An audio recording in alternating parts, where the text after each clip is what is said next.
Champions League final day is fast approaching, and to celebrate it, I'm putting together another combined 11. PSG playing Inter Milan, probably two of the top three sides in Europe across this season. Probably some of the best teams we've had across the last 5 seasons, with how great these two teams have played. Bit of fire and ice stuff, the elite, robust, workman-like defence of Inter Milan taking on the free-flowing, attacking-minded PSG. As such, it made this team very, very hard to put together because you've got great talent at both ends of the pitch. And then in the midfield area, you've got 6 of the best midfielders in world football. Trying to squeeze them into 3 positions. It made it very, very difficult. But I cannot wait for this Champions League final. My heart's obviously with Inter Milan. I've backed them in now the last 3 years. Love what they've done under Inzaghi. But also, your mind screams to what PSG have got. The attacking talent, the midfield dominance, the way they've absolutely bossed this knockout stages and won cruised games in many regards. It makes it a very, very hard game to look forward to. A hard game to try and get 11 players into a combined 11 as well, because there's so much talent on display from both these two units. But two absolutely deserving sides to face off at Munich in the Champions League final. Getting into it straight away with our goalkeeper. I did go with a 4-3-3 formation. In goal, had to go Jan Sommer. Obviously, Donnarumma has been fantastic in the Champions League knockout stages, but Jan Sommer's been fantastic now in the league, in cup competitions and the Champions League throughout this season. Was heroic versus Barcelona with some key saves in some key moments, and has bailed out Inter Milan in many times in the league as well. He's got 7 clean sheets in the Champions League, only conceded 11 goals in his 13 games he's appeared in. Superb. I keep saying it, one of the best deals Inter Milan made was bringing him in for around 5 million euros and selling Onana for around 50 million euros. It was a massive steal. A man that wasn't really looked at and highly regarded, I think, at Bayern Munich. Obviously, he was brought there to fill in for Manuel Neuer, and then once Neuer was back, they just discarded him. But what a keeper he is. Known for his ability with his feet, but is superb with his hands. Reflex saves. For someone who's not big as well, he fills the goal up really, really well. And he's full stretch tips over the crossbar and parries into non-dangerous spaces, makes him one of the best keepers in the world. Someone criminally underrated. I think at the end of his career, we'll look back and say what a goalkeeper Jan Sommer was. So he goes in goal for me. The back line now at left back, have to go Federico Di Marco. This is probably one of the toughest decisions I had to make in this side here. Nuno Mendes going up against Federico Di Marco, probably 1 and 2 in terms of left backs in world football. I went with Di Marco though, a bit of a personal love I have this play here. 2.2 key passes per game, 2.5 accurate crosses per game, 1.5 tackles per game. But it's the all-around ability he has. Again, wasn't fabulous in that semi-final second 2 legs, but he was playing with an injury and still made Barcelona quiet in that right-hand channel there. Did very, very well in keeping, limited their ability to run in behind and spread the play. But most importantly, he's a threat going forward. I still think he's a top 3 player in the world in delivery into the box, crosses into the box. Fantastic left foot, can go on his right foot as well. And he adds a different angle, a different degree into which Inter Milan attack. There can be a very basic side going forward. Federico Di Marco adds an edge that not many teams have in that wide space. Fantastic delivery into the box. And just overall threat going forward that not many fullbacks are in world football. The 2 centre-halves, I went with Bastoni and Acerbi, the 2 Inter Milan centre-halves.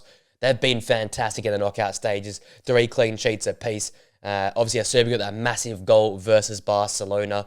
He has 6 clearances per game, wins 60% of his duels. Looking at Bastoni, 2.5 tackles per game, 2.7 clearances per game, 65% of his duels he wins. These are 2 absolutely brick walls at the back. They deny anything that goes anywhere near them. They get rid of anything that goes anywhere near them as well. And the job they did versus Bayern Munich away from home and also versus Barca in that second leg is heroic. It was absolutely incredible stuff from those 2 men there. And they continue to prove that you don't have to play this whole possession, pizzazz type football to get over the line. You can defend deeply. You can defend robustly. You can do a bit of route 1 stuff.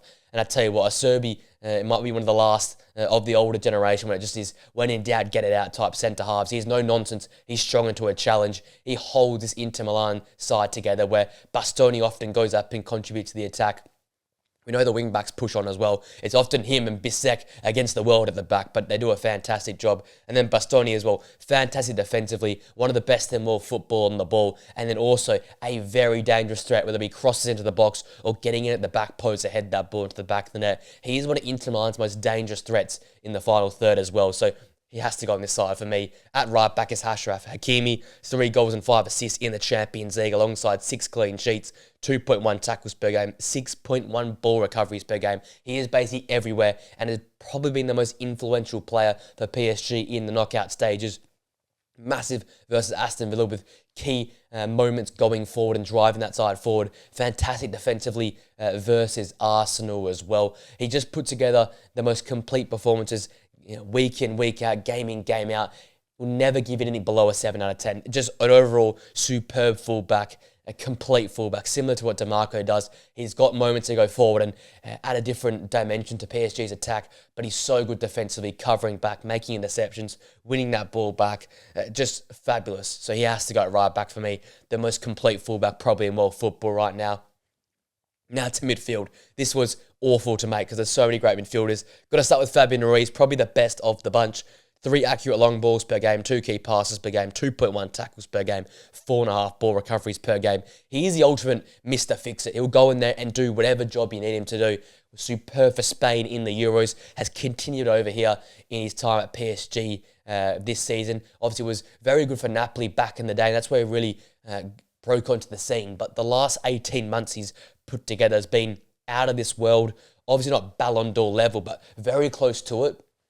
Very complete. The ultimate midfielder, can play the 6, can play the 8, is that link between the defence and attack, capable in possession, breaks the game up very, very well alongside João Neves, and is that driving force of PSG in the final third. A very good size, sees the game very, very well, and that's the difference between him and a lot of other midfielders right now in world football. He sees the game at a different level, he sees things before they happen, and he makes them happen for PSG in the final third. So absolutely superb year from Fabian Ruiz. He was the first to go in this midfield. Next in for me had to be Hakan Çalhanoğlu, another complete midfielder, another Mr. Fix-It. Wherever you need him to go, he'll do a job.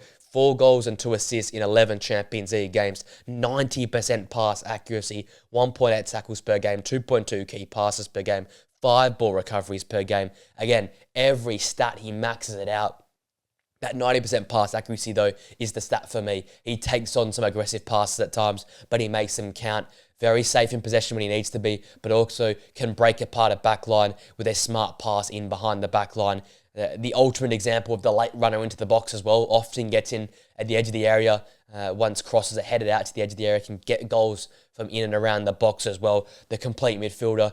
They missed him in that Supercoppa final against Milan in Saudi Arabia early this season. When he misses for Inter Milan, they lose a sharpness and edge in the side. Ability to drive the side forward is out of this world as well. And that's why I think him alongside Fabian Ruiz are very similar players. Different molds to their physicality, but their ability on the ball, the ability to see the game and break the game up is second to none. And again, they're not the quickest, they're not the strongest, but they're some of the smartest midfielders in world football. That's what makes them stand out against the rest. They're just the ultimate complete footballers.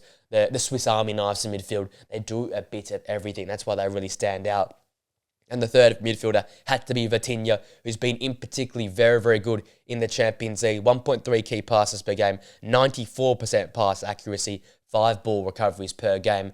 Another player who I can see as more of a progressive type player, comfortable in possession of the football, can make things happen. I think which is underrated about him is his improvement into tight areas, become much better in terms of controlling the football, making the right reads under pressure, being pressurised. He'll be massive in this Champions League final to play out of what Inter Milan will press them with or play through a low block. Vision improving as the weeks go on as well. I think the attacking side of his game has been something that's really excelled in this Champions League knockout stages. Very, very smart footballer as well. Again, that's what makes it so hard to put together these midfield 3. You've got 6 midfielders that are very, very articulate in possession. They make the right reads, they see the right reads, and they convert in these passes. And that's why all midfield threes for both sides are so complete. They have the work rate and the intensity. They have the ability to win the ball back. But most importantly, all 6 of these players can see the pass and make the pass and play the pass. And that's why it was impossible to put together a midfield 3 from some of the 6 best midfielders in European football right now. There's my midfield three. The front line, then, going to start with Kvaratskhelia, Kvaratskhelia. Obviously, wins Serie A with Napoli, gets the trophy for that. Obviously, going to win Ligue 1 with PSG, win the French Cup as well. What a way to top it off if you can win the Champions League as well. 11 goals and 8 assists this season across his 2 stints with different clubs. 2.6 key passes per game, 2 successful dribbles per game. I often say it, he is a difference maker. He was the X factor for PSG. They brought him in. They've got quality in the final third. They've got not only precision in the final third now, but a bit of flair, a bit of firepower in that final third, a difference maker, which Kvaratskhelia can be. He can drift out of games, but when he gets back onto the football, well, it's lights out. He's a direct runner. He's special with the ball at his feet. That ball's magnetised to his foot. And the way he can just lull defenders to sleep, left foot, right foot, and get past them is unbelievable. You see what he does with Georgia, puts the country on his back and carries them in European competitions. We saw what he did with Napoli with that Scudetto title 2 years ago, what he did with them at the start of this season, being a major figure in the final third. He's such a barometer for his football clubs. He makes things tick in the final third, and that's why PSG brought him in. And if they go in the Champions League, it might be one of the best pieces of business this season, because that is going to be a difference maker, which makes it impossible for sides to match up with them, because you've got Dembele one side, Doué one side, Gonzalo Ramos in the middle, and Kvaratskhelia on the other side. Good luck stopping that. It is a fire-powered front line that's unstoppable. So he goes on the left. I've got Ousmane Dembele on the right. Obviously, he's in Ballon d'Or contention. 33 goals, 11 assists, 3.1 key passes, 2.1 successful dribbles per game. What can I say about him? Back to his best. Free-flowing. Touch wood, feels injury-free, has got that confidence once again. And you know when Ousmane Dembele is at his best, he's the most unstoppable footballer in the world at times, it feels like. He has that flow set, that rhythm. Again, someone that you don't know which way he's going to go. He can lull you to sleep. The ball just stuck to his foot. Smart, tricky, changes of pace, lulls defenders to sleep, got the full package, and one of the most aesthetically pleasing footballers as well, the way he just glides over the grass. Arsenal couldn't stop him. In the knockout stages towards the back end of games, he just was smart in the football, took possession and held possession when he needed to be, skipped past defenders when he had to as well, got rid of the ball under pressure. He's growing in maturity, I feel like, as this tournament's gone older. He's looking like more of a leader, more of a complete footballer, and someone that's got a different size to his game right now. That's why he's really stood out to me this year, why he stood out to the football world this season. He's gained a level of control over a football match, maturity in key moments, and smarts on the ball that separates him from being just that spark and flair player to being a complete, utter dominant winger on that right-hand side. So he goes in on the right wing for me. And then up top is Lautaro Martinez. 9 goals in 13 Champions League games this season. Hasn't been his best year in front of goal, but in the Champions League, he has been a difference maker. The captain for Inter Milan, they look like such a different side when he's not playing well. I said it throughout the whole year. I've said it last year as well. Lautaro Martinez is the barometer for Inter Milan. When he's off form, Inter Milan struggle to win games of football. When he's scoring goals, when he's involved in the final third, alongside Thuram, not many sides in world football can keep quiet this Inter Milan side. Midfield dominant, 1-2 work with Thuram and Lautaro Martinez up top. And when he's finishing, when he's clinical, when he's got that confidence and that mindset, he's a very, very hard forward to stop. We saw what he did in season 23-24, the dominance through Copa America over the summer as well. The big game moments he's had in the Champions League so far this season. He's a big time player, a big game player who steps up to the occasion and delivers for his club. And I want him yet again in this final stand-up because he is such a difference maker. He is such a barometer for Inter Milan. He presses, he has that intensity, he works his socks off. He's such a form type player in the final third as well. When it starts going for him, nothing misses. When it's slightly off, it feels rushed, it feels a little bit disjointed. But if he's on song, which he often has been this season in the Champions League, he is often unstoppable. So he's the striker for this combined 11. Putting it all together, Jan Sommer in goal, Federico Di Marco the left back, Bastoni and Acerbi the centre halves, Hakimi at right back, Fabian Ruiz, Vitinha and Hakan Çalhanoğlu in midfield, Kvaratskhelia on the left, Ousmane Dembele on the right, Lautaro Martinez up top. A very, very strong 11. Probably the best combined 11 you put together in world football. Obviously, if Barcelona players in there, that they heavily feature as well. But we've got 2 of the 3 best teams in world football across the last 12 months. Obviously, that's the reason why they're both in the Champions League final. As I said, 2 different styles of football, 2 different managerial styles, but it's going to create for one hell of a game. Obviously, my prediction video will come out in a day or so's time, but a quick little preview into that. I think it's going to be a very momentum-filled game. Inter will look to hit in the counter-attack. PSG look to maintain possession with that dominant midfield trio. I think it's a matter of who gets the better start. If PSG can get a great start, have 80, 75% possession, they go on and control that game and end up winning it.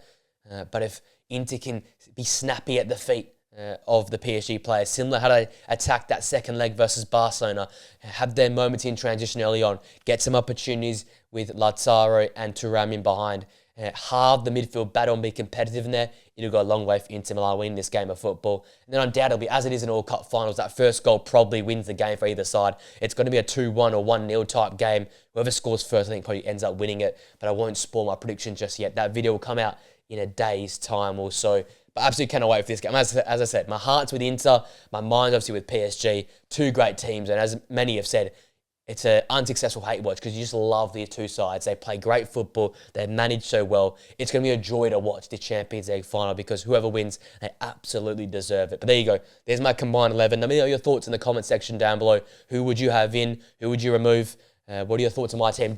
Are you happy with my 11? Do you think that's a good 11? Let me know that in the comment section down below. If you enjoyed the video, guys, smash a like on it, subscribe to the Players Zone channel, press that post notification bell, and I'll see you guys in the video, and most importantly, the Champions League final prediction video very, very soon. Till next time, guys. See you later.